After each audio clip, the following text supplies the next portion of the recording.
Ok. Então, mais uma vez, boa tarde. Boa tarde, pessoal, né? Boa tarde a todos vocês. Estamos aí iniciando, né, nossa 10ª aula do minicurso de Introdução aos Sistemas Hamiltonianos, que é parte do 52º Programa de Verão em Matemática da UFPE. E hoje vamos dar continuidade ao que vínhamos fazendo, né? Eu vou iniciar aqui a apresentação.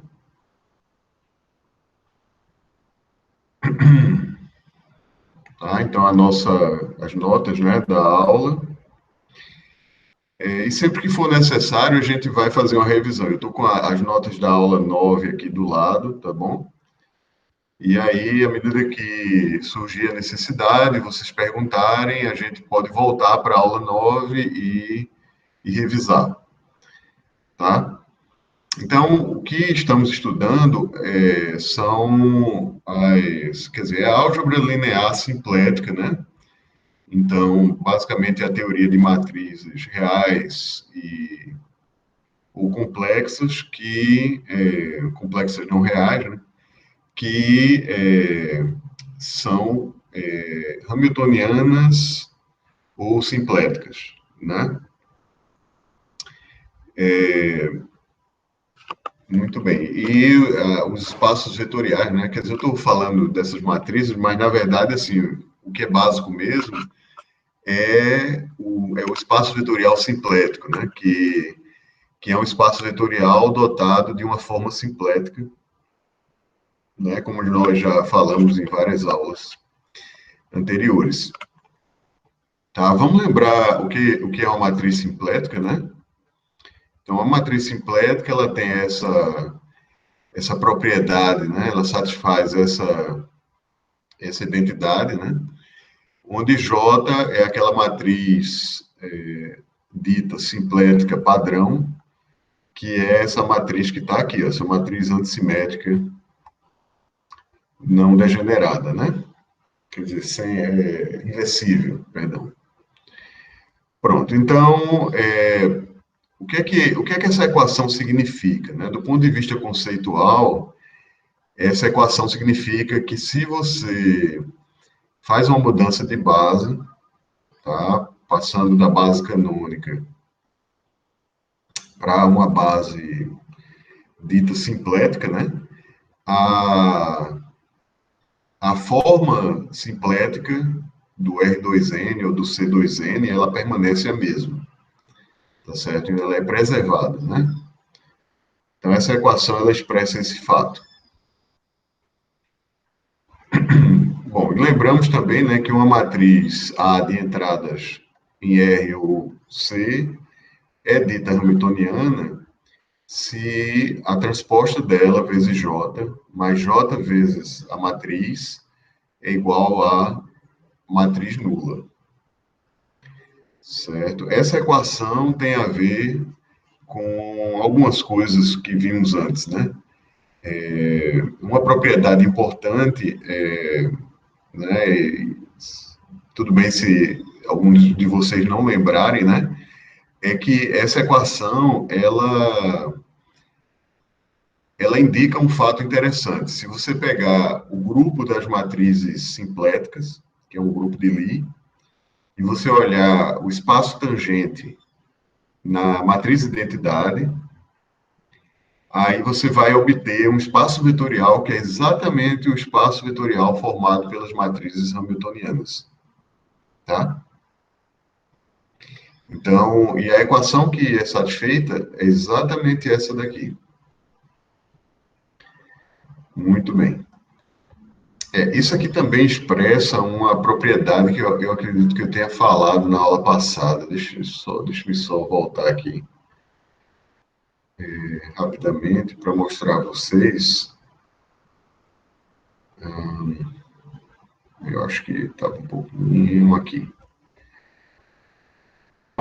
Uma matriz hamiltoniana, ela, na verdade, ela é a matriz de um operador hamiltoniano, né?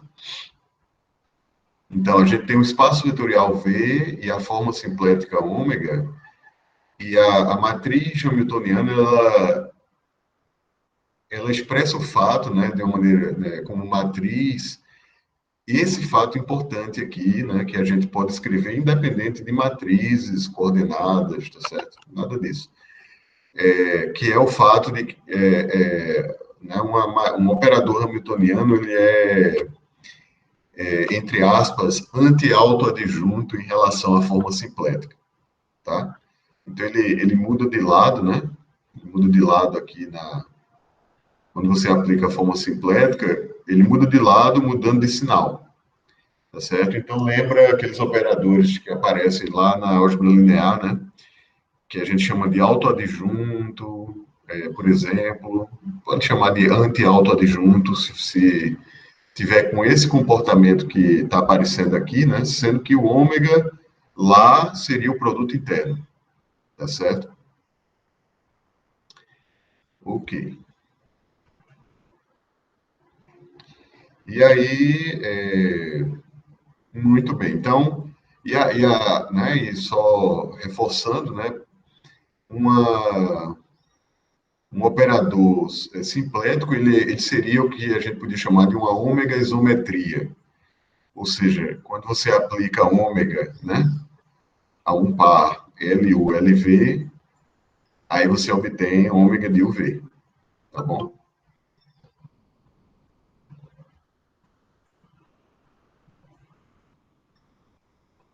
Ok. Boa tarde, Janaína.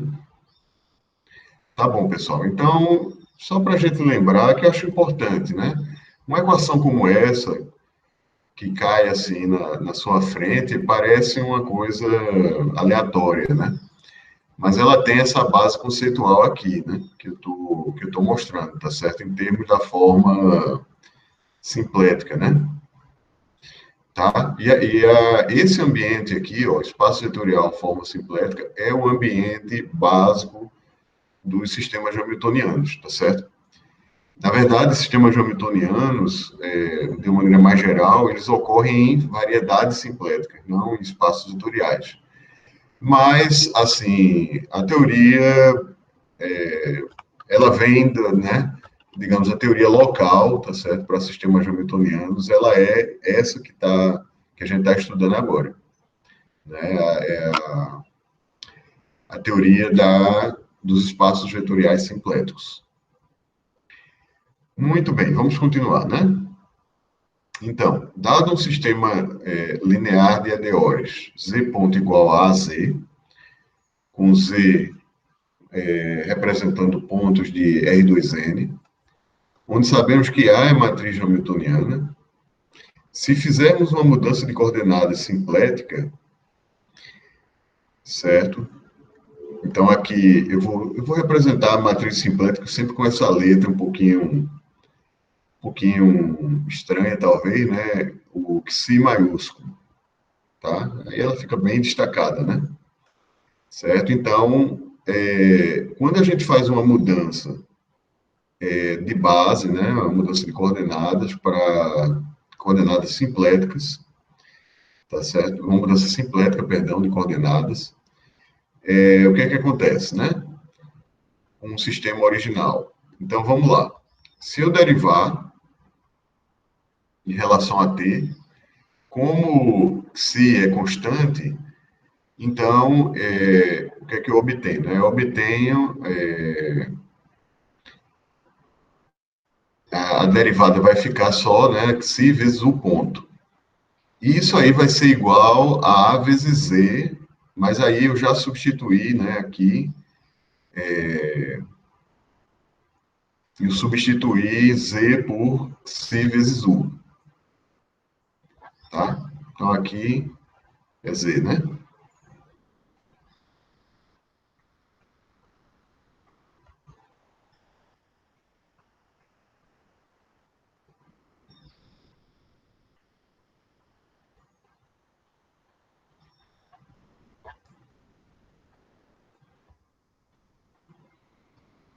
Essa expressão toda, né?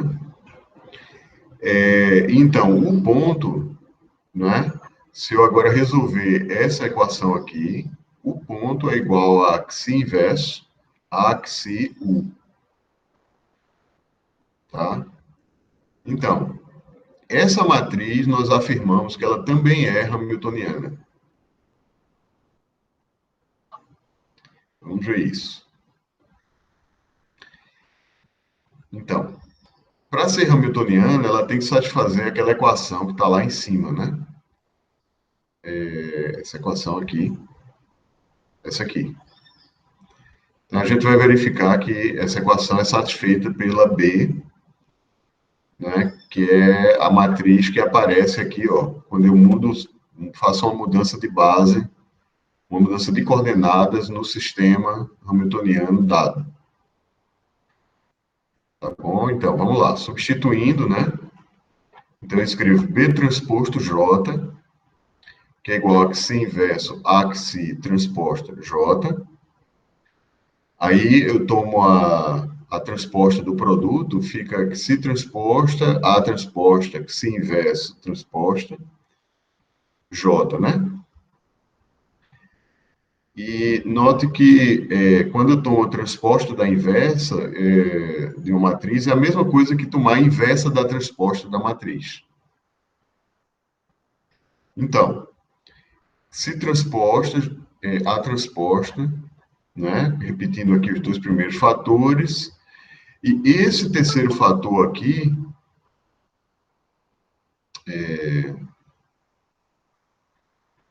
boa tarde, Alexandra. O terceiro fator, que é o que se transposta inverso, né? Eu estou usando a igualdade aqui em cima, tá? Eu vou usar a equação que define as transformações, as matrizes simpléticas. Então, que se transposta inversa, se eu voltar lá em cima, né? Vou voltar lá. Aqui, ó. Quem é que se transposta inversa? Bom, é só eu tomar aqui, né? Tem várias maneiras de fazer, né? Eu posso multiplicar pela inversa de se transposta. Aí eu obtenho ela aqui no segundo membro, ela desaparece aqui no primeiro, né? Cancela. E aí eu depois multiplico por J inverso. Então vai ficar J, xi, J inverso. Tá? Então vem para cá e substituo, né? Só que aqui eu já usei o fato de que J inversa é menos J. Então eu escrevi J e o sinal de menos na frente. E aí a gente vai, né? Então, usando a associatividade aí, né? Eu tenho que se transposta menos a transposta J, xi vezes menos, a esse menos eu vou passar para cá, multiplicando J, que é J ao quadrado, e J ao quadrado é menos a identidade, né? Então, na verdade, perdão, eu estou dizendo que eu passei o menos para lá, mas eu acho que eu passei o menos, foi para frente do A transposto aqui, ó. E esse menos I apareceu do J ao quadrado, tá? Ok, então fica que se transposta menos JA, xi, e menos JA, por que eu botei menos JA? Porque eu tenho A transposta J é igual a menos JA, né? Porque A como é que se diz? A é matriz hamiltoniana, tá certo? Tá aqui, né? Pronto, agora note que tem alguns menos aparecendo e cancelando, né? Então aqui a transposta J é menos JA, que com esse menos aqui fica mais, né? Fica positivo, e daí tem esse outro menos, que aí é esse o menos que vem para cá, tá? E finalmente ele vai lá para frente, né? Da expressão, e eu substituo, eu uso o fato de que, novamente, eu uso o fato, né? De que se é simplética, para substituir se resposta J por se inverso. Tá? Usa aquela equação novamente, né? Vocês podem verificar.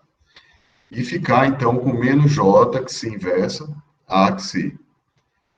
Que é, essa matriz é exatamente a que a gente chamou de B, né? Então, observe que a gente começou com B transposta J e chegou a menos JB. E isso nos permite concluir que B é uma matriz hamiltoniana, como foi afirmado. Tá bom? Então, quando a gente fizer uma mudança de coordenadas simplética, começa com um sistema hamiltoniano, né? Linear.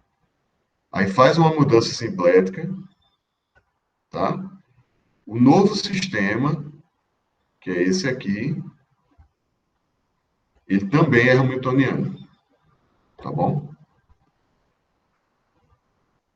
Então, tudo que a gente sabe sobre sistemas hamiltonianos vai valer para o novo sistema também. Então, se duas matrizes A e B forem tais que B igual a xi inverso a xi para alguma matriz simplética, xi, diremos que A e B são simpleticamente similares.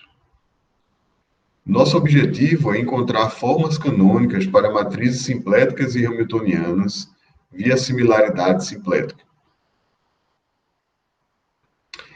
Bom, vamos ver um exemplo, né,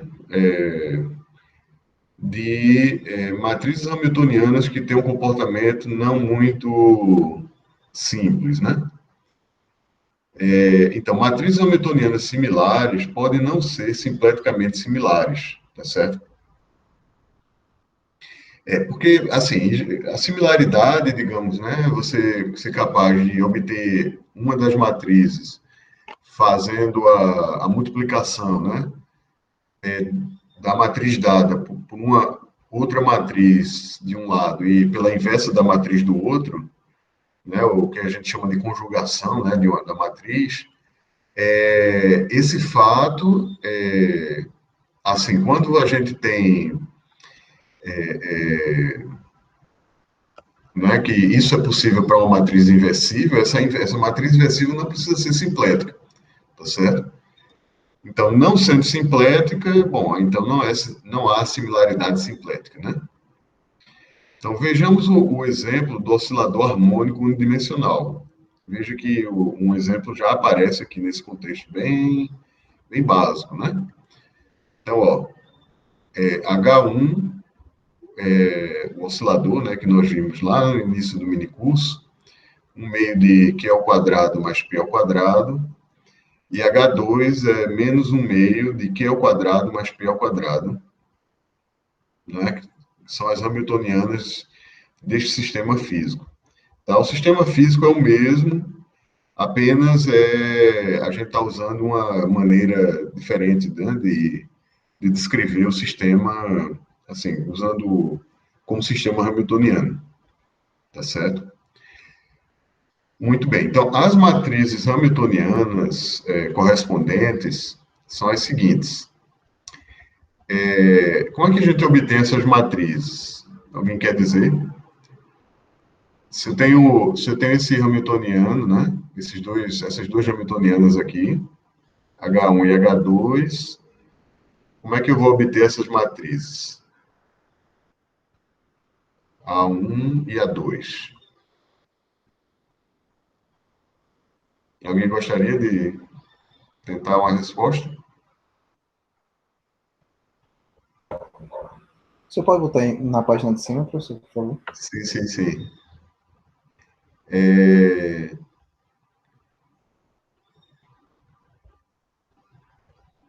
Essa daqui ou a outra? A de cima, né? A anterior. Essa.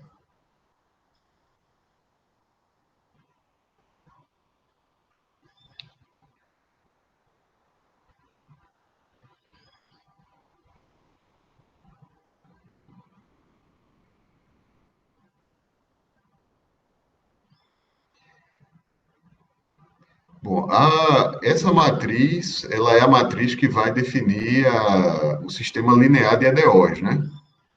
E a gente sabe, para um sistema hamiltoniano, qual é a forma das EDOs?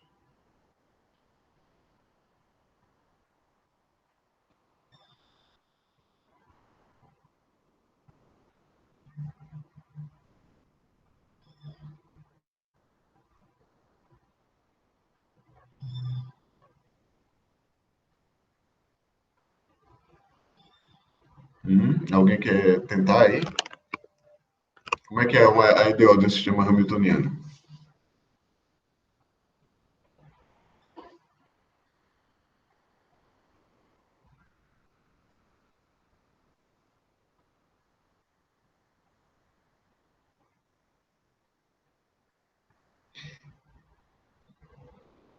Ok, pessoal. É só lembrar lá da primeira aula mesmo, né?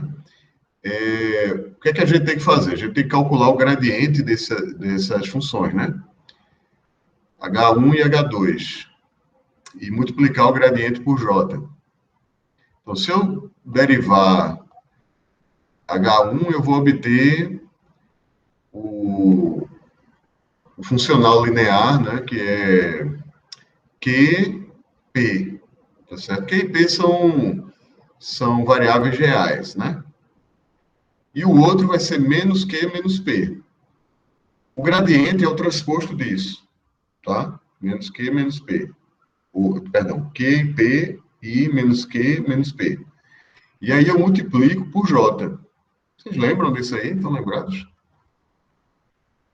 Né? Então, essa identidade aqui está aparecendo porque eu derivei aquelas hamiltonianas lá, né? H1 e H2. Tá? Identidade menos identidade. Então, A1 vai ficar 0, 1, menos 1, 0, e A2, 0, menos 1, 1, 0. Certo? Essas matrizes I menos I, né? Como está sendo chamada a atenção, elas são as matrizes das formas quadráticas H1 e H2 com respeito à base canônica. Tá bom? Tá claro aí, pessoal? Né? Lembrem também que a gente falou, né, que matrizes hamiltonianas elas se escrevem como J vezes uma matriz simétrica, tá?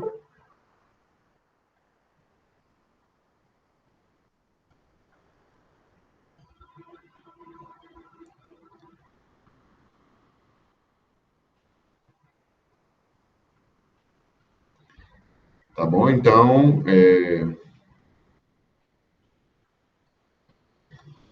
ok. Bom, então, por um lado, temos o seguinte: se a gente tomar essa matriz aqui, ó, escrevermos, né, essa matriz que é a reflexão de R2 em torno do eixo X, né, e fizermos o produto, onde aqui está a inversa dela, né? Uma reflexão, ela é a própria inversa, tá certo? E aí, multiplicarmos pela matriz A1, vamos obter a matriz A2, não é? Ou seja, A1 e A2 são, de fato, similares, tá bom? Porém, tem um probleminha com a reflexão, né? Por que uma reflexão não pode ser uma matriz simplética?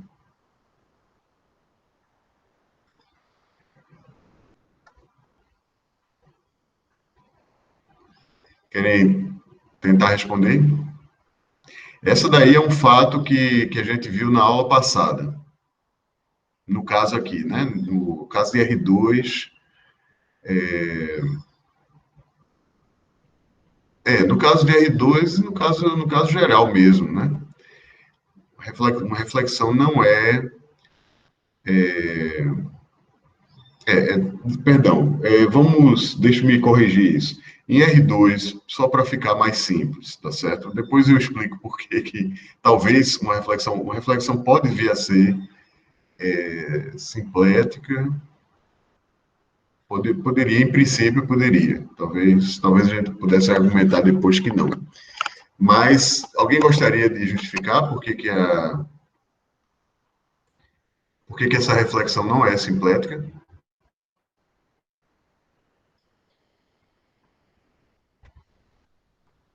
Muito bem. Então, eu vou seguir e mais adiante eu explico. Então, porém, né, se fosse uma matriz simplética tal que se inverso A1 que se é igual a 2, Então, teríamos, não é? Porque A1 a gente sabe que é J e A2 a gente sabe que é menos J. Então, essa equação aqui nos daria essa outra, né? Tá? E, né? E a gente sabe, por outro lado, que como que C é simplética, vale também essa. Então, combinando aí as equações, a gente teria, né, essa igualdade, perdão, essa igualdade aqui. Professor, a pergunta que Oi. o senhor fez antes é por conta do determinante? Exatamente. Qual é a justificativa? É porque o determinante da matriz simplética é 1 e a da reflexão seria menos 1, né? Excelente, pronto. Exatamente. A gente provou, né? Na aula passada, tá certo? Provamos, vamos abrir aqui, né? Para lembrar, foi um teorema bem importante que provamos usando o Pfaffiano, né? Vou voltar aqui um pouco, só um momento. Aqui, ó. Se Xi é uma matriz simplética, então o determinante de Xi é 1. Isso é fundamental, tá certo? Inclusive, Matheus, foi bom você responder, porque aí eu volto à questão de, será que toda reflexão, o determinante dela é 1? É menos 1, perdão? Pode acontecer de uma reflexão ter determinante 1, né? Por exemplo, em R3, se a gente faz a reflexão em torno do eixo Z, né, que fixa o eixo Z, tá certo? A gente aí teremos uma matriz, né, da forma diagonal, né, uma matriz só com elementos na diagonal principal não nulos, tá certo? E esses elementos são menos um e um. Então, o determinante nesse caso dá 1, porém você está em R3, né? Uma outra possibilidade seria essa mesma a ideia, só que no plano R2. Mas aí a matriz, na verdade, ela é a rotação de π em torno da origem, tá certo? Então, se for uma reflexão, né, no sentido, né, clássico, né, de formal, né, que ela tem que fixar um subespaço não trivial, tá certo? Né? Acredito, então, que seja todas as reflexões, nenhuma reflexão, perdão, nenhuma é simplética, tá bom? Fica como um exercício aí para vocês pensarem nesse assunto, né? Existe algum espaço simplético com uma reflexão que seja simplética, tá bom? Ok, pessoal. Então aí está, né? A nossa. Então, vejam, como a gente agora está considerando a possibilidade de ter uma matriz simplética, né, que faça similaridade, então a gente conclui dessa equação que a inversa dessa matriz teria que ser menos a transposta dela, tá? Mas isso não é possível. Por quê? Bom, vamos escrever explicitamente a matriz, né? A gente está em R2, então A, B, C, D. E a gente sabe que AD menos BC é 1, porque a matriz é simplética. Em R2, em C2, né, com a forma simplética padrão, essa condição é necessária e suficiente para a matriz ser simplética. Tá? Então, para que essa igualdade seja válida, se inversa igual a menos que se transposta, devemos ter que se inversa. Aí a gente lembra daquela regrinha, né, de inversão de matrizes 2 por 2, né, troca as entradas da diagonal principal e os sinais da diagonal secundária, né? E essa expressão tem que ser igual a menos a transposta de Xi, né? Então, vai ter que haver essa igualdade, né? Eu estou supondo que se é A, B, C, D, então aqui eu vou ter menos A, menos C, menos B, menos D. Muito bem. Então, daí sai que D tem que ser menos A e B tem que ser C. Então, eu substituo, né? C por B e D por menos A. Calculo o determinante e vejo que esse determinante é menor ou igual que zero. Que é uma contradição, né? Portanto, as matrizes hamiltonianas A1 e A2, apesar de similares, não são simpleticamente similares. Tá certo? Então, essa observação, ela vai dizer que a teoria das matrizes, das formas canônicas, né, para matrizes hamiltonianas, ela não é tão simples assim, não, ela é mais complicada que a teoria para matrizes genéricas, né? Ok. Mas vamos dar seguimento, então, ao estudo, né? Então, proposição um: o polinômio característico de uma matriz hamiltoniana A real é par. Logo, se lambda, perdão, for alto valor de A, também o são menos lambda, lambda conjugado e menos lambda conjugado. Certo? E para matrizes simpléticas, né? O polinômio característico de uma matriz simplética real, xi, é recíproco. Logo, se lambda for alto valor de xi, também o são 1 sobre lambda, lambda conjugado e 1 sobre lambda conjugado. Tá? Vamos lembrar, né, que um polinômio é par se, quando eu substituo a variável, né, do polinômio por menos essa variável, eu obtenho o mesmo polinômio. Tá bom? Então, por exemplo, né, pense num polinômio como x ao quadrado mais 1, né? Se eu trocar x por menos x, continuo obtendo o mesmo polinômio. Então, né, um exemplo de um polinômio par. E P de lambda é um polinômio recíproco se P de 1 sobre lambda for lambda elevado a k, para um k inteiro positivo, né? De P de lambda. Na verdade, esse K, perdão, eu estou dizendo inteiro positivo, mas eu acho que não, ele seria inteiro negativo, né? Se eu fizer P de 1 sobre lambda, tá? E a ideia, né, é que você põe em evidência, né? Então, por exemplo, o que seria um polinômio simétrico, um polinômio recíproco? Vamos olhar esse polinômio que eu falei para vocês, x ao quadrado mais 1. Se eu substituir x por 1 sobre x, eu vou ficar com 1 sobre x ao quadrado mais 1.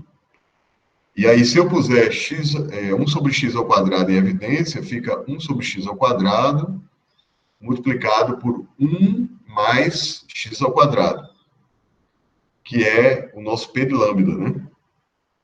Então, P de 1 sobre lambda, P de 1 sobre x, é igual a x elevado a menos 2, né, que é 1 sobre x ao quadrado, multiplicado por P de x, tá certo? Então, um exemplo de polinômio recíproco, né, seria esse, né, P de x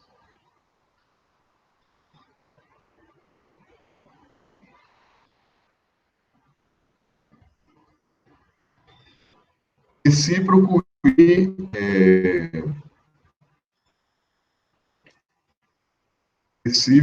e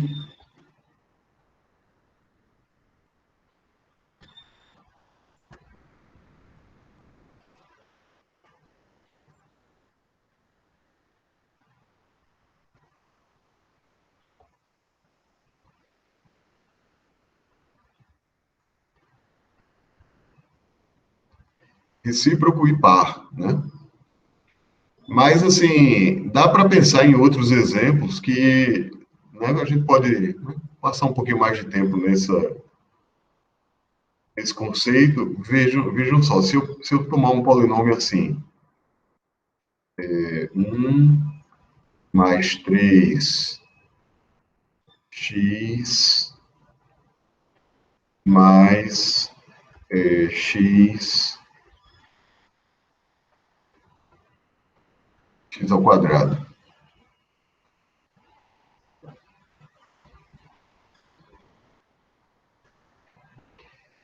Eu acho que aqui...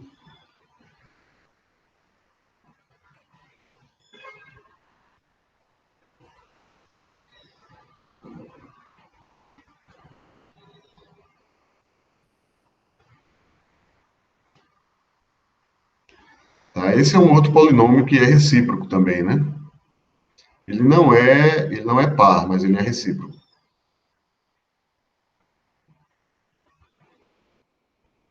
Ok, pessoal. Então, continuando. Então, vamos fazer as demonstrações, né? Então, a primeira afirmação é que o polinômio de uma matriz hamiltoniana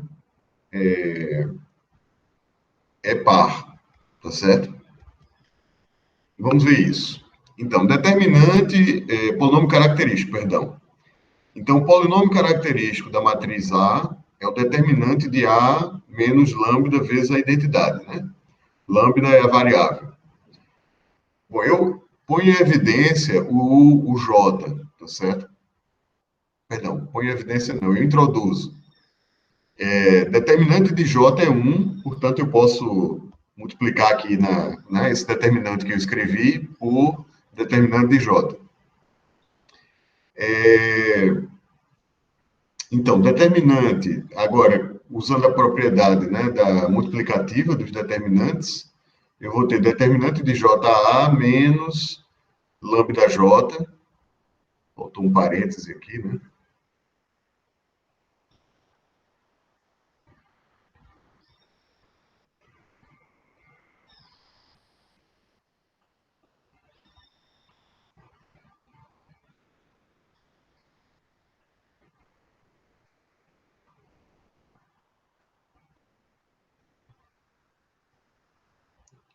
Espero que tenha ficado... faltou esse parênteses aqui no final, tá? Então, eu estou multiplicando, né, o J dentro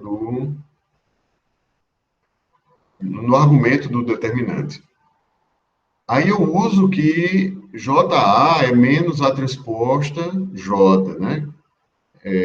Pelo fato de A ser hamiltoniana. E eu ponho em evidência o J novamente, né? Usando a propriedade multiplicativa dos determinantes, e uso que determinante de J é 1.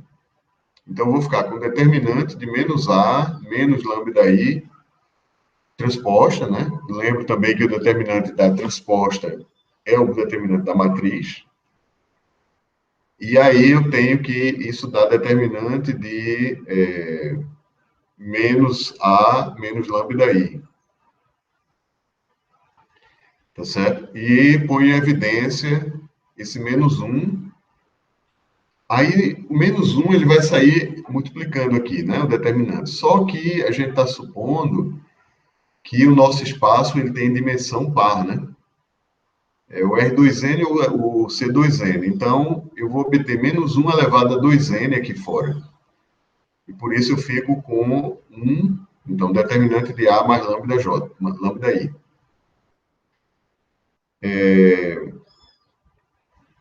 Teria alguma pergunta, pessoal, aqui?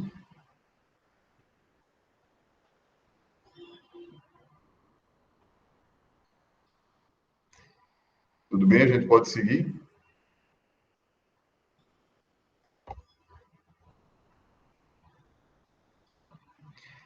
Ok, então, vamos agora para as matrizes simpléticas, né? A gente afirma que o determinante o polinômio característico de uma matriz simplética, ele é recíproco. Então, vamos lá. Novamente iniciamos, né, com a definição de polinômio característico. Usamos aquele mesmo argumento de multiplicar por j, já que o determinante de j é 1. Multiplicamos à esquerda. E lembramos que j, como a matriz xi é simplética, vale essa... Eu posso substituir j por xi transposta, j xi. Aí eu ponho em evidência xi, né? Ponho em evidência j xi, e lembro que determinante de j é 1 e determinante de xi é 1. Então, aqui eu estou solto, né? Solto mesmo, usando que determinante de matriz simplética é 1, tá certo? Bem à vontade. Aí, daqui, nessa penúltima igualdade, né? Eu tenho que determinante de I menos lambda se transposta se eu tomar a transposta dessa matriz, que está no argumento do determinante, fica determinante de I menos lambda xi, que é igual a menos lambda. Aí eu ponho lambda em evidência, tá certo? Menos lambda em evidência, perdão. Então, fica lambda elevado a 2n, determinante de xi menos 1 sobre lambda i, né? Que é exatamente, então, agora aqui está o polinômio característico com lambda substituído por 1 sobre lambda. Tá bom? E aqui na frente, né, menos 1 elevado a 2n, fica 1 lambda elevado a 2n. Tá, pessoal? Então, fica demonstrada essa proposição que nós enunciamos aqui, né? A proposição está dizendo um pouco mais do que foi dito, né, do que foi demonstrado, né? Ela está dizendo que se lambda for alto valor, não só menos lambda será, porque o polinômio característico é par, mas também os conjugados. Tá bom? Esses conjugados aí aparecem por quê? Alguém quer arriscar uma resposta?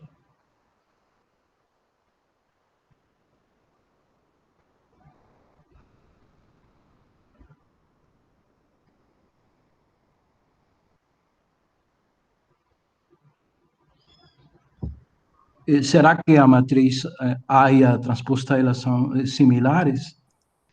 Ah, tá. É mais simples, é mais simples, é mais simples do que esse fato, Abel. É simplesmente porque a gente tem matrizes reais, tá certo? Quando a matriz é real, o polinômio característico dela tem coeficientes reais, né? E aí as raízes ocorrem em pares, né? Raízes não reais, tá certo? Ocorrem em pares. Sempre que uma raiz não real, se tiver uma, a conjugada também será, né? Ah, sim, lembrei, sim. Não é? Nos reais, as matrizes Isso, com esses valores conjugados vão ser os mesmos, isso, certo? isso. Autovalores reais, né? Autovalores não reais, perdão, eles aparecem aos pares. E também aqui, né, para complexo, para simplética, a mesma coisa, né? A matriz que a gente está supondo, simplética é uma matriz real.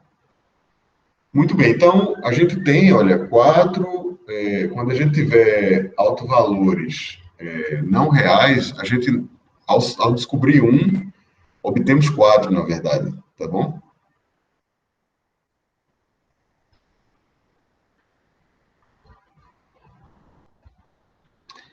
Muito bem. Uma observação, né? Da definição de matriz hamiltoniana, segue que A é igual a J inverso, multiplicado por menos A transposto, multiplicado por J. Né? É só voltar lá no início da aula, aqui, né? Na primeira tela, aqui, ó, e resolver essa equação para o A aqui, tá bom? Então, vai ficar menos J inverso, A transposta, J, né? Aí, esse menos eu posso escrever junto a a matriz A transposta.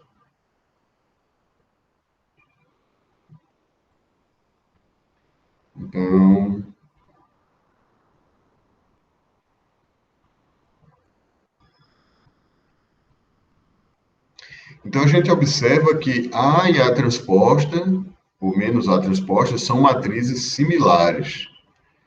Tá certo? Isso é um fato bem importante lá na álgebra linear, né? Quando você tem matrizes similares, as formas canônicas de Jordan dessas matrizes são iguais, tá? Em particular, quer dizer, elas têm a mesma estrutura, né? Em particular, cada bloco de Jordan associado a um autovalor de A vai ser um autovalor lambda, né? Vai ser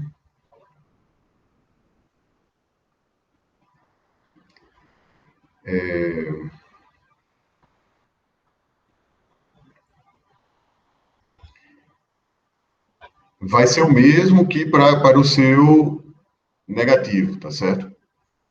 Então, o bloco que corresponder a lambda zero em A terá né, os mesmos blocos, né, a mesma estrutura para lambda e para menos lambda, tá certo? O lambda zero e menos lambda zero. Né? Então, a matriz ela tem a estrutura dela é mais amarrada, né? A forma de Jordan dela é mais amarrada. De maneira análoga, se for matriz simplética, né? Então, a gente tem Xi inversa dada por J inversa, Xi transposta J, e o mesmo ocorre, então, para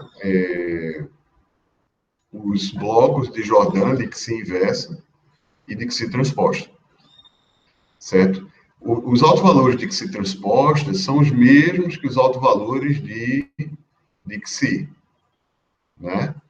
E os de Xi inversas são os recíprocos, é 1 sobre os autovalores de Xi.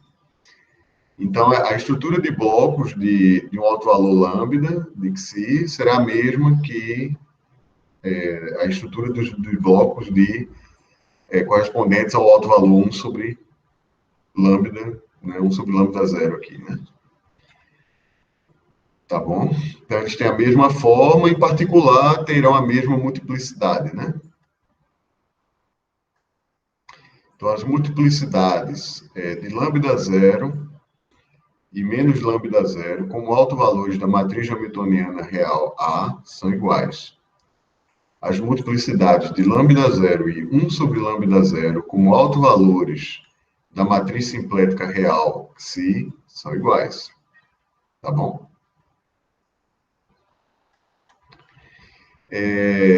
Muito bem, essa é a nossa proposição 2, né?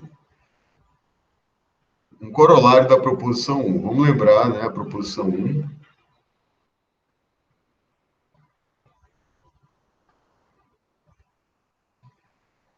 Né, essa que a gente acabou de provar aqui, sobre os polinômios característicos, né, de matrizes hamiltonianas simpléticas.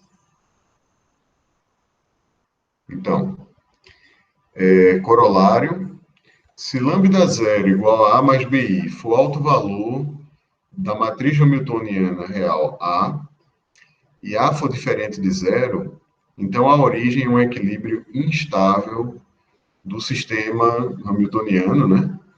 Z ponto igual a AZ. Então, demonstração.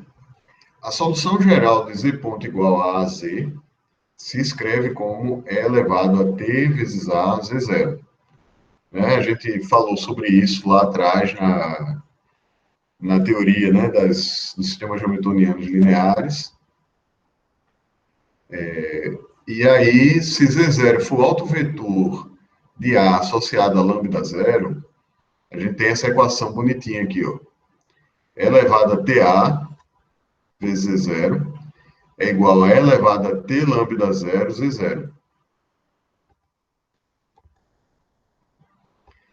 Então, se A0 é positivo, a solução E elevado a T lambda zero Z0, ela é uma das soluções né, do sistema hamiltoniano, ela torna-se limitada quando o t vai para infinito, né? Porque o que é que acontece com uma solução que tem a parte real positiva, né? Se o B for nulo, essa solução ela dispara para infinito linearmente, tá certo? Se o B for não nulo, eu fiz uma figurinha aqui, ó, ela vai espiralando para infinito. Não é? Isso é consequência da exponencial de números complexos, tá? Essa expressãozinha aqui, ó, se eu desenvolver E elevado a T lambda zero, né? Aí lambda zero é igual a A mais BI. Aí eu vou obter E elevado a T vezes A, multiplicado por E elevado a T vezes B vezes I. Bom, E elevado a T vezes A é uma exponencial real, tá certo? E se A for positivo, então E elevado a T vezes A, quando T for para infinito, vai para infinito. Né? Se o B, por outro lado, for nulo aqui, então esse crescimento vai ser linear ao longo de Z0, porque E elevado a TBI vai ser 1.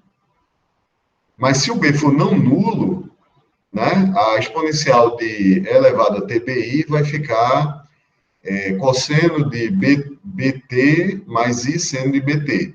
Então ela vai espiralar, né? E aí a gente, então, tem vai dar voltas, tá certo?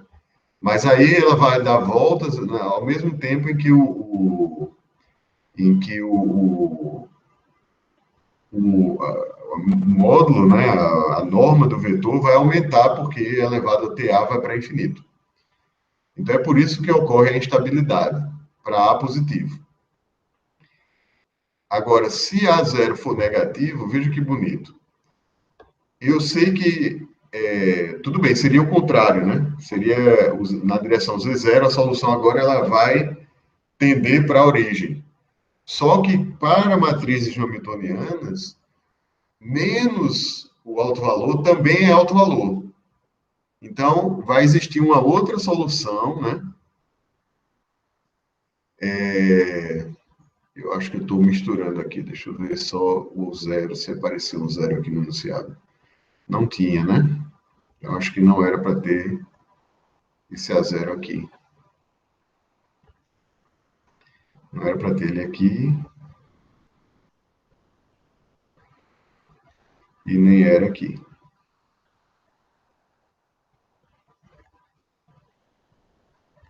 Tá? Bom, então, se a for negativo, aí eu olho para essa outra solução, né? Para esse outro alto valor, e aí a parte real dele vai ser positiva, é menos A. Então, esse comportamento que eu acabei de escrever vai acontecer para esse outro alto valor. Tá? Então, não importa, né, qual o sinal, eu sempre vou ter soluções que vão tender para infinito e que comecem arbitrariamente próximas da origem. Tá bom? Então, um resultado interessante aí, né, um corolário interessante dessa nossa proposição, né, que se aplica a sistemas lineares hamiltonianos. Ok, pessoal. Alguma pergunta nesse momento?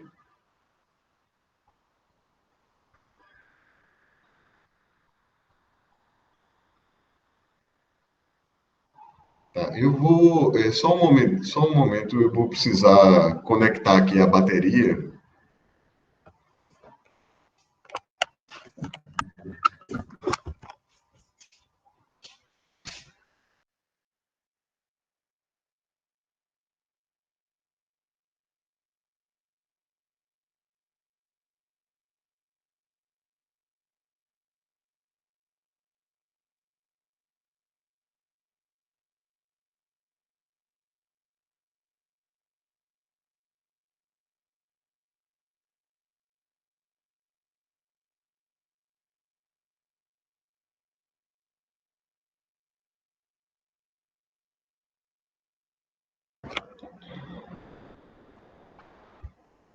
Muito bem, pessoal.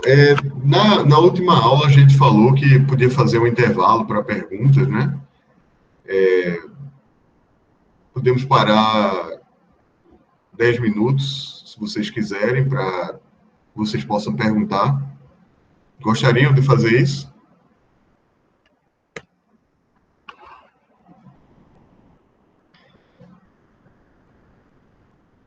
Ou, se preferirem, a gente segue adiante.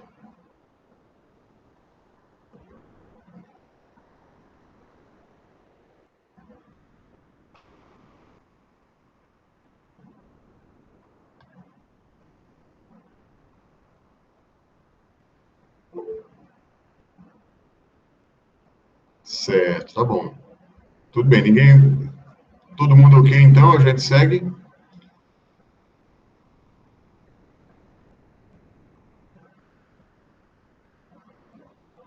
Ok.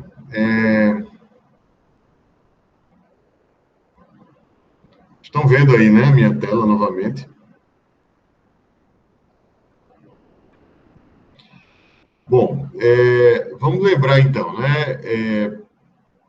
O produto simplético, né, é um análogo do produto interno, né, usando a forma simplética para definir. E ele lembra também o conceito que a gente introduziu lá atrás no minicurso, chamado do conceito de Poisson, né? Dado por essa expressão aqui. Tá? Então, se lambda e mi forem, vamos a mais um lema, né? Se lambda e mi forem autovalores de uma matriz simplética, se tais que lambda vezes mi é diferente de 1, né? E se n de lambda denotar o autoespaço de Xi, determinado, né, correspondente a lambda, e n de mi for o análogo para mi, certo? Então, vale essa expressão interessante aqui, ó. O significado disso aqui é o seguinte, é que se eu pegar qualquer autovetor de Xi associado a lambda e fizer produto simplético com qualquer autovetor de Xi associado a mi, o resultado é zero.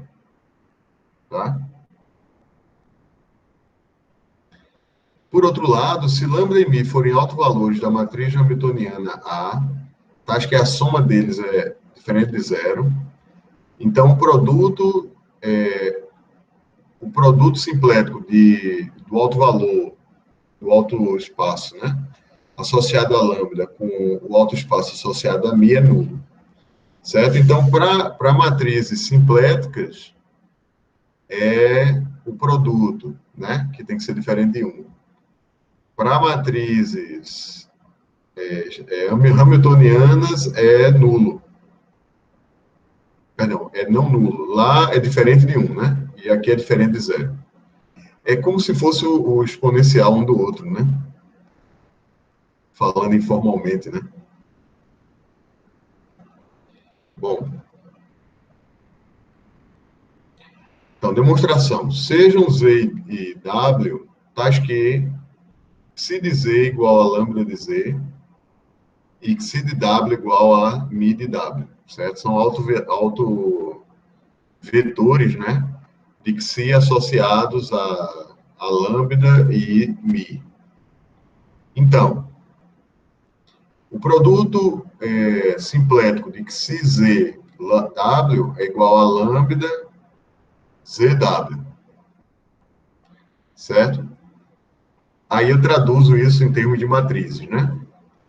Então fica Z transposto, J, W, agora eu acho que perdão, eu pulei direto da primeira expressão para a terceira, tá certo? Então, assim, o que eu escrevi lá na terceira, depois da segunda igualdade é o que apareceu antes da primeira igualdade, tá bom?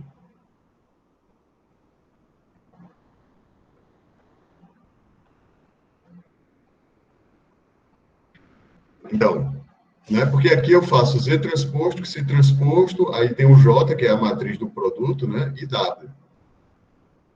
Então, fica Z transposto, J, aí eu uso a definição de C simplética, né, aí fica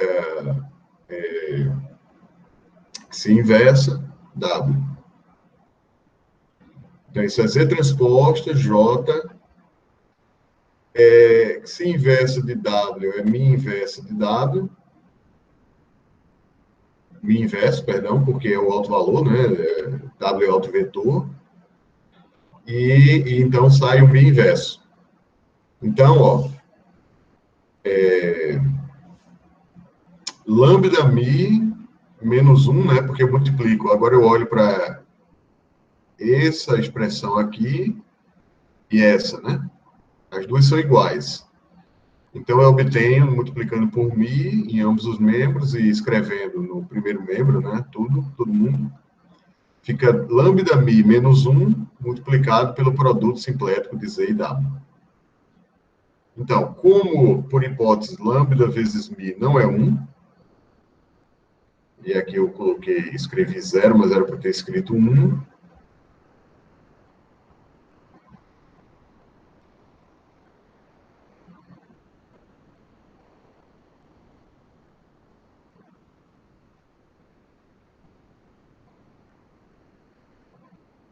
tá? Então, eu concluo que o produto de Z e W é nulo, e isso vale para quaisquer Z e W. Bom, a mesma ideia é para o outro caso, tá? O caso hamiltoniano, né? De matriz hamiltoniana. Interessante, né? Então, a gente conclui que para autovalores cujo produto não é 1, de uma matriz simplética, os autoespaços correspondentes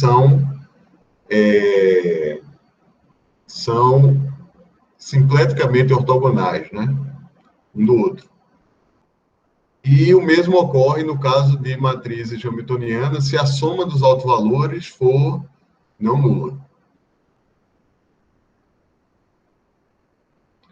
Tá? Muito bem, vamos continuar, né, o nosso estudo. Depois a gente vai fazer uma aplicação desse fato aí. Seja A uma matriz hamiltoniana 2n por 2n com autovalores lambda 1 até lambda n, menos lambda 1 até menos lambda n, todos distintos, tá? Esse fato é importantíssimo aqui. Né? Esse aqui, ó. Todos os autovalores são diferentes. Então, existe uma matriz simplética, possivelmente complexa, psi, que diagonaliza a nossa matriz hamiltoniana. Tá? Veja, a gente já sabe, lá da álgebra linear, que toda matriz que tem autovalores distintos, né, todos distintos, ela é diagonalizável. Mas aqui está sendo dito mais, tá certo? No caso de uma matriz hamiltoniana. É que essa diagonalização, ela se dá por meio de da conjugação, né, da matriz com uma matriz simplética. Ou, equivalentemente, por uma mudança simplética de coordenadas, tá certo? Bom, vamos provar isso, né? Então, consideremos o espaço complexo, que é o ambiente mais natural, né? Porque pode ter alto valor complexo aí e tudo, tá bom?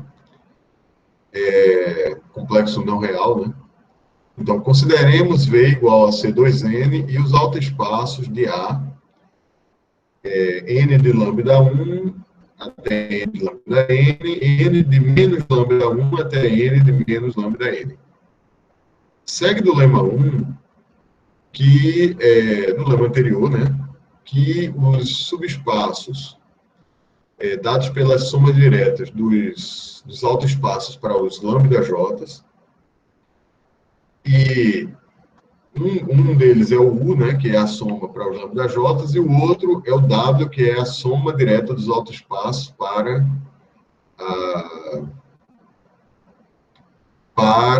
o menos lambda J, né? Então, esses subespaços, eles são lagrangianos, certo? Aí vai ganhar um prêmio quem lembrar o que é um subespaço lagrangiano. Certo? Foi algo que a gente viu antes do carnaval, né? Então, alguém quer dizer aí?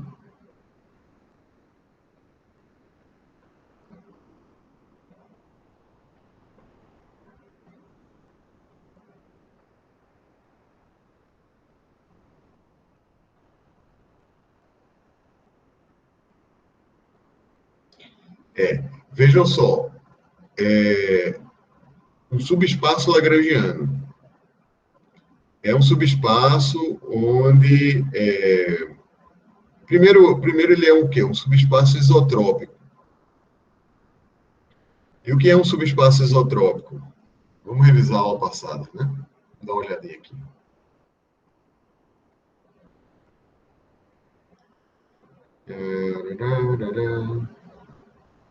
Vou voltar aqui para a aula passada.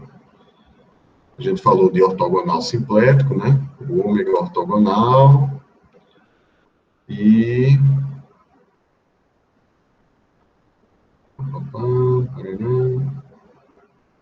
Olha só, subespaço isotrópico é um subespaço que satisfaz esse fato, essa desigualdade. Ele é subespaço do seu complemento, do seu ômega ortogonal. Em outras palavras, a forma simplética é nula nesse subespaço. Aí, no nosso U aqui, a forma simplética vai ser nula. Tá? Ah, sim, perdão. Não é só isso, né? Lagrangiano não é só isotrópico. Eles têm que ser isotrópico e tem que ter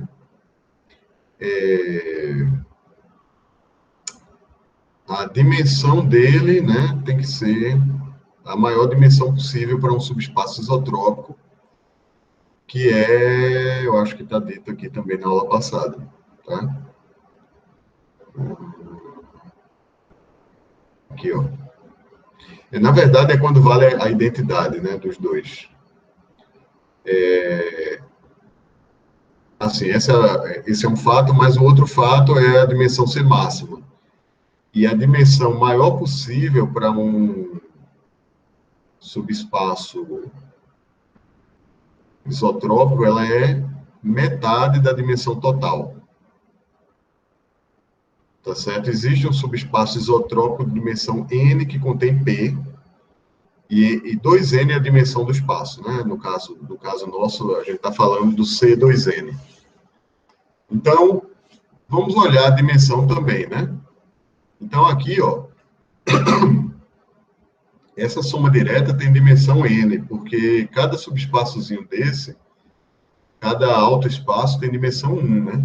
Já que são autovalores distintos.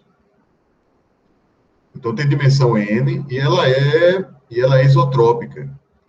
Porque se eu pegar cada subespaço desse, ele tem dimensão 1. E se eu restringo o ômega a forma simplética, a um subespaço de dimensão 1, ela é nula, porque ela é antissimétrica. Aí eu observo o seguinte, mas se eu pegar dois autoespaços com autovalores diferentes,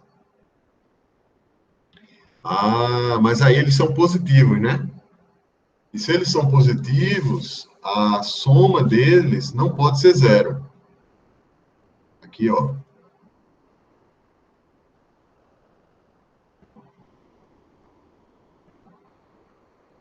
A soma deles não pode ser zero, portanto, eles são 2 a 2, simpleticamente ortogonais. Então, a forma simplética, quando você sai combinando vetores deles, né, desses autoespaços, ela também é nula, porque eles são, né, simpleticamente ortogonais. Então, esse U, de fato, ele é lagrangiano, e o mesmo ocorre com o W.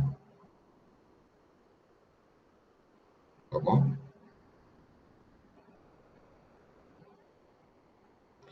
Muito bem. E é claro que a matriz A preserva a decomposição lagrangiana, porque são autoespaços, né? U e W.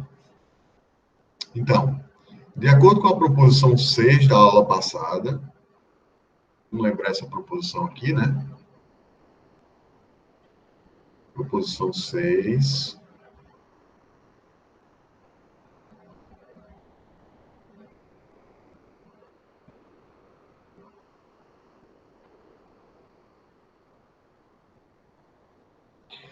Então, se você tem uma decomposição lagrangiana de V, e você tem uma base de U qualquer, então você pode completar essa base, usando vetores agora de W, para obter uma base de V que é simplética. Tá bom? Então, a gente pode construir uma base, né, beta 1 de V, que respeita a decomposição lagrangiana de V em U soma direta com W.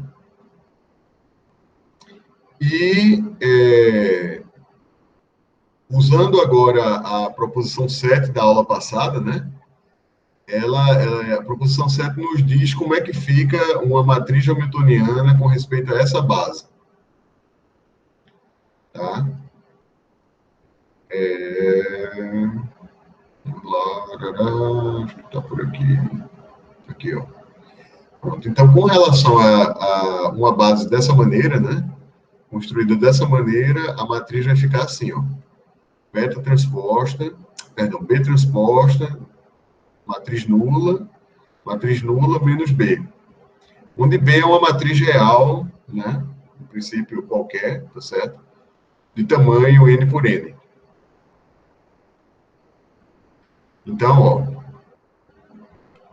com relação a beta 1, a matriz A se expressa como uma matriz da forma que a gente acabou de ver. E, claramente, né, os autovalores de B tem que ser lambda 1, lambda 2, etc., até lambda N. Né? Então, os autovalores de B, eles aparecem aqui em cima, e os autovalores de... os negativos, né, desses autovalores aparecem no bloco menos B. Tá? Muito bem, então, seja θ1 a matriz que passa da base simplética canônica, né? Base canônica, que é simplética, para a base simplética beta 1. Eu acho que eu escrevi aqui. Faltou um aqui.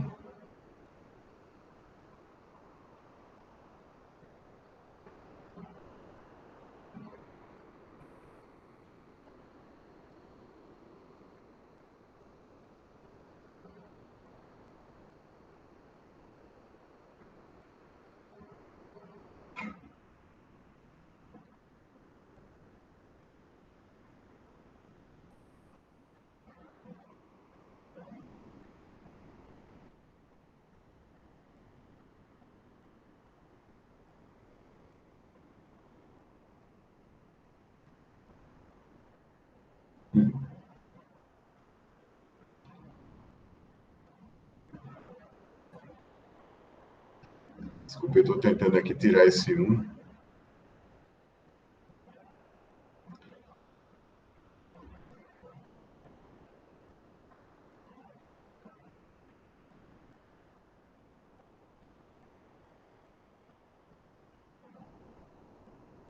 Pronto.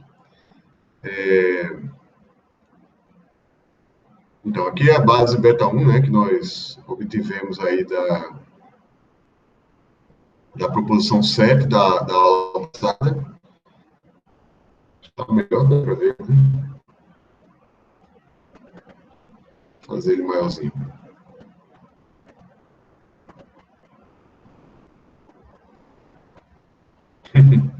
Tá bom. Bom, acho que todo mundo está entendendo.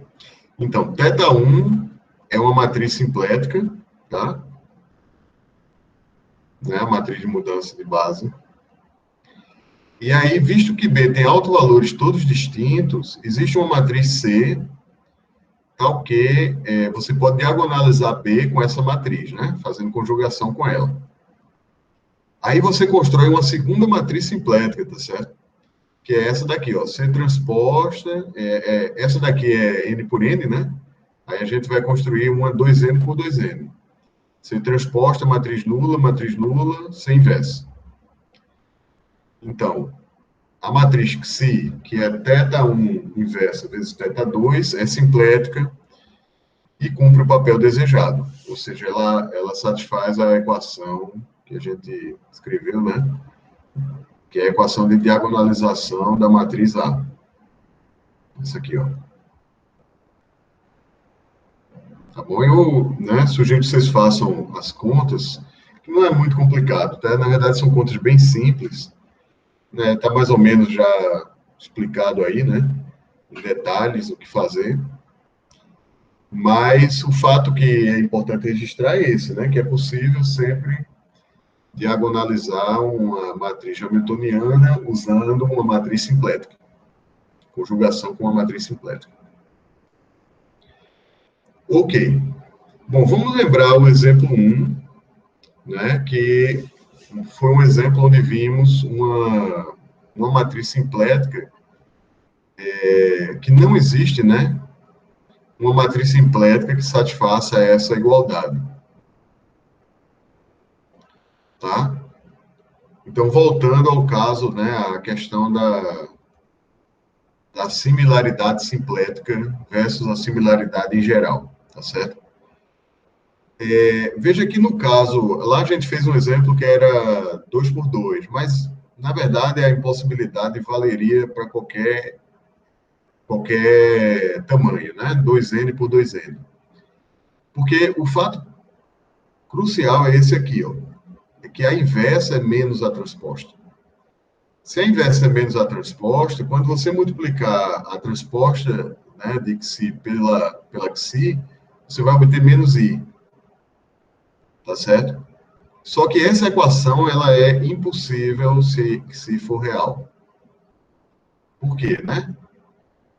Porque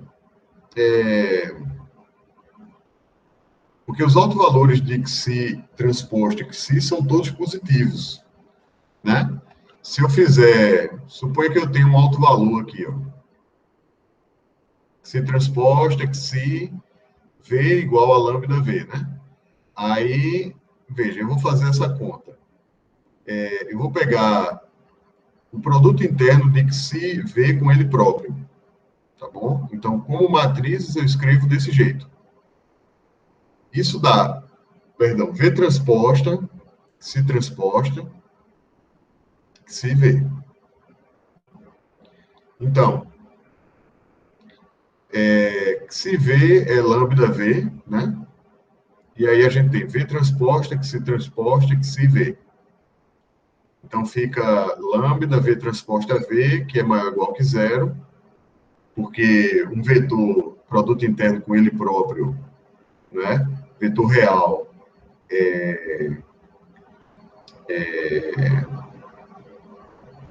como é que se diz? Maior ou igual que zero, né? Ele só é nulo se o vetor for nulo, mas que se não pode se anular, né? Não tem, o núcleo de Xi é trivial, porque ela é inversível, tá certo? Então, a gente conclui que os autovalores de Xi são maiores ou iguais que, de Xi transposta Xi são maiores ou iguais que zero, porém, menos I só tem autovalores negativos, né? Iguais a menos 1. Tá bom? Então, realmente, a similaridade simplética é impossível em qualquer dimensão para aquelas duas matrizes, J e menos J, né? J e menos J. Similaridade simplética real, tá certo? Mas, né? Porém, então, se admitirmos Xi com entradas complexas, essas matrizes seriam simpleticamente similares. Vamos ver por quê, né? Então, funcionaria se você admitisse matrizes simpléticas com entradas em C, né? vamos lá para o caso n igual a 1 de novo. Então, J, né, é a matriz 0, 1, menos 1, 0. E menos J é 0, menos 1, 1, 0. Então, elas têm os mesmos autovalores, I e menos I. E, de certo, elas são simpleticamente similares.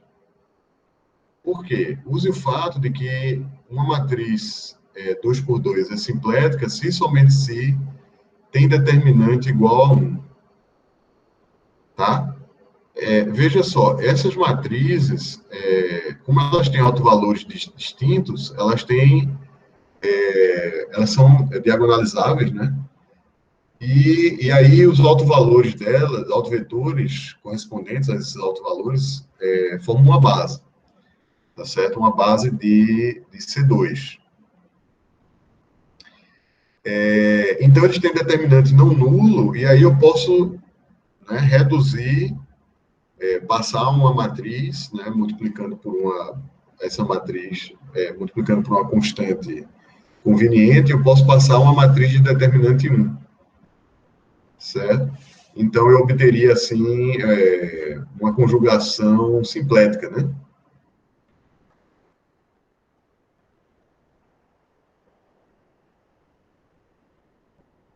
Tá? Então, assim, fica evidente que para melhor compreendermos as formas normais de matrizes hamiltonianas e simpléticas, é interessante permitir que as matrizes sejam complexas. Ou seja, trabalhar em C2N ao invés de R2N. Muito bem, então a gente vai, nesse finalzinho da aula, né, começar a falar sobre espaços vetoriais complexos, perdão, né, com corpo de escalares igual a C, e em conceitos importantes que relacionam esses espaços com espaços reais, tá certo? Então, um desses conceitos é a ideia, né, a definição de complexificação de um subespaço, tá? Então, se eu tenho um subespaço U de Cn, eu digo que ele é a complexificação de um subespaço de R2N se ele admitir, se ele possuir uma base formada por vetores de R2N. Tá certo? Então, esses vetores são todos reais, né? De entradas... são todos vetores de R2N, tá bom? De coordenadas reais, né? Então, se os vetores de U1 até o K em R2N formarem uma base de U, e o vetor U minúsculo, né, estiver no subespaço U, então a gente temos números complexos, Z1 a ZK, tais que U se expressa como combinação linear, né, com coeficientes dados por esses números, dos vetores de U1 a UK. Tá? E se eu tomar o conjugado de U, eu tenho Z1 conjugado, né, U1 até ZK conjugado, somatório, né, ZK conjugado ou K. Então, a gente conclui que se eu der um vetor U minúsculo em U maiúsculo, o conjugado dele vai estar também em U maiúsculo, tá certo? Ou seja, quando eu faço a conjugação de todos os vetores de U maiúsculo, né, do subespaço U, eu obtenho novamente o subespaço U, tá certo? Então, a condição de ser complexificação, né, de subespaço U ser complexificação de um subespaço de R2N, ela equivale a que U é como se fosse U se fosse real, né? O conjugado de U é igual a U. Bom, vamos verificar que essa condição, ela é também, ela garante que U é complexificação. Então, se U conjugado for igual a U, então, se eu tomar os vetores, né? Vamos tomar uma base para U, tá certo? essa base ela tem a forma geral, né? U1 mais V1I, o IV1 melhor, UK mais IVK, onde cada vetor desse, U1 até UK e V1 até VK, eles são vetores em R2N, certo? Isso é uma base de U. Então, U1 até UK, V1 até VK, é um conjunto de geradores de U, certo? Por quê, né? Porque está aqui explicado, ó, se eu pegar, por exemplo, cada UJ, ele é um meio de UJ mais IVJ mais UJ menos IVJ, que está em U, porque o conjugado de... Esse aqui está em U, né? Esse vetor aqui. E o conjugado de qualquer vetor em U está em U também. Aí, quando eu fizer essa soma e dividir por 2, eu vou obter o J. Então, o J está em U. E VJ está em U também, mesmo argumento. Então, eu concluo que todos esses vetores, o 1 até o K, V1 até VK, eles estão em U e eles geram U, né? Porque eles geram, em particular, uma base de U.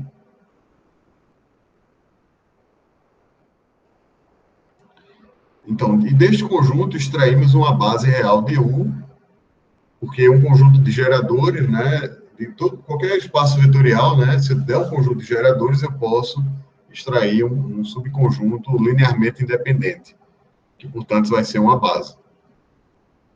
Então, assim concluímos que o subespaço de Cn é uma complexificação se somente se o conjugado de U é igual a U. Bom, na próxima aula, né, a nossa última aula do minicurso, vamos falar da bloco diagonalização das matrizes hamiltonianas reais, tá? Vamos começar por esse ponto, né? E aí, eu vou só aqui escrever para vocês, né? Suponha que, começando com um caso, né, de autovalores distintos, né, a gente separa esses autovalores em autovalores reais, né, que eu vou designar aqui, ó, mais ou menos alfa 1 até mais ou menos alfa R. A gente sabe que ele sempre vem, né? Sinal positivo, sinal negativo. E se eles são todos distintos, não pode ter nenhum igual a zero, tá certo? Porque senão repetiria, né?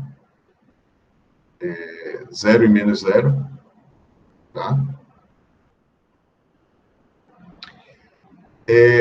Tem a possibilidade, então, deles serem reais, tem a possibilidade deles serem imaginários puros, então, mais ou menos beta 1i até mais ou menos beta SI, e tem a possibilidade deles serem, né,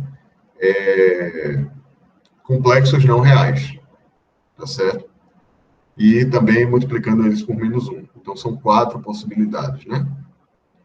Bom, aí a gente forma todos os autoespaços, que é isso que eu fiz aqui, ó. Essa superequação aqui, ela faz exatamente isso. Então, aqui eu tenho os autovalores reais, né? Aqui eu tenho os reais, então os reais estão aqui os imaginários puros e aqui os não reais. Não reais e não imaginários puros. Essa decomposição, ela é bem importante, né? Ela que permite a gente diagonalizar, a matriz A. E é ela que a gente vai estudar na próxima aula, usando todos esses fatos aí que vimos ao longo da aula de hoje. Tá, pessoal? Então, a gente conclui por aqui a aula, né? Eu nem olhei mais, perdão, né? Se alguém tinha alguma pergunta, estou vendo que apareceu um comentário aqui. W igual a W perp. Eu acho que foi a resposta àquela pergunta lá de ser lagrangiano, né, Matheus? Tá correto. Tá? Pronto. Alguém mais tem perguntas, pessoal? Podem ficar à vontade aí para ligar microfones, né? Câmeras, se quiserem também, né? Eu acho que a maioria de vocês não é muito, né? Prefere não ligar, mas se quiserem, pode ficar à vontade. Eu vou parar a apresentação. Tá? Teria alguma pergunta, algum comentário? Somente, professor, Uhum. pode talvez voltar ao lema 1? Sim, No lema 1, tá. o que você está dizendo é que está... Um momento, vou procurar lá. Uhum. No lema, Certo. O lema 1 é sobre aquela relação de ortogonalidade, né, sim. dos autoespaços, né? Sim, aí, sim. Ele diz, quando você vai à demonstração, Uhum. sim, lá. Você está dizendo de que, primeiro, está no primeiro parêntese, essa espécie de E avaliada em Z, primeiro você la vai escrever como essa E transposta a J, certo? Porque usando o fato que ela é simplética. É assim? Veja só, aqui, essa Primeiro seta escrever sim. vermelha é simplesmente traduzindo, né, Uhum. o produto simplético em termos matriciais, Sim, tá? Agora, essa igualdade aqui, essa terceira igualdade, eu uso o fato de que a Xi é uma matriz simplética, sim. tá?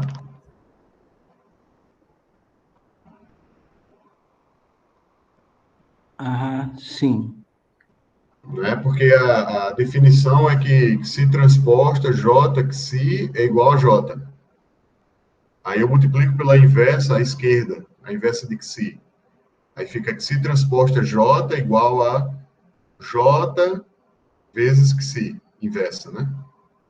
Sim. Aí eu substituo esse parêntese por J Xi inversa. Uhum. Talvez Ah, aqui ajudasse se eu tivesse um parêntese, né? Aqui. Ajudasse um pouco a entender. Ui. Um parênteses meio curvo aí, só para separar que, de fato, assim, a nossa expressão aí, né? É essa aqui, né? aí lo troca aí. Aham. É. E logo na Aham. seguinte linha aí está esse tá aí.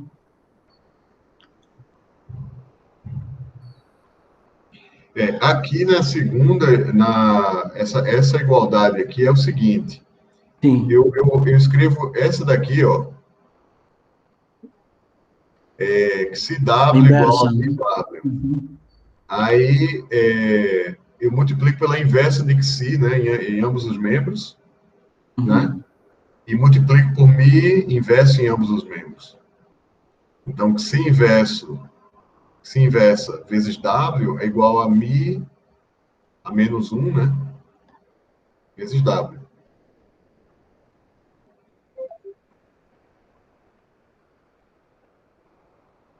Tá, sim. Tá? Tá, sim. Uhum. No outro já fica claro aí, não? Aí aplica essa Aí aqui, definição dela. aí Uhum. usa essa igualdade aqui, né? Sim, Esse termo com esse. sim, sim. Sim, obrigado, professor. Tudo bem. Mais perguntas, pessoal? Bom, eu vou então parar, né, a apresentação. Como eu havia dito, né, a ideia era se prolongar o minicurso até o final do verão, e o final do verão é essa semana. Mas, como eu não pude dar aula para vocês semana passada, e também era quarta-feira de cinzas, feriado, né? Meio feriado, digamos, e aí eu acho que, né, todo mundo, né, para que todo mundo ficasse tranquilo, aproveitar a família, né, etc. Aí a gente cancelou a aula passada, e aí na próxima quarta eu então darei a aula, uma aula extra para compensar, tá certo? Eu não sei se todos vão poder, né, de qualquer forma a aula é gravada, espero que possam, tá? São muito bem-vindos, claro, né? E aí terminaremos, tá bem? Então, bom, terminaremos, eu tentarei fazer o possível, né, para terminar num ponto interessante, né, o nosso mini curso, e fazer comentários e responder perguntas, e então a gente se despede, tá bom? Então, por hoje, terminamos, né, eu agradeço mais uma vez a presença de vocês, a atenção, né, e né, tenham todos aí uma boa noite, todos e todas, e até semana que vem.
Oi, Matheus, obrigado.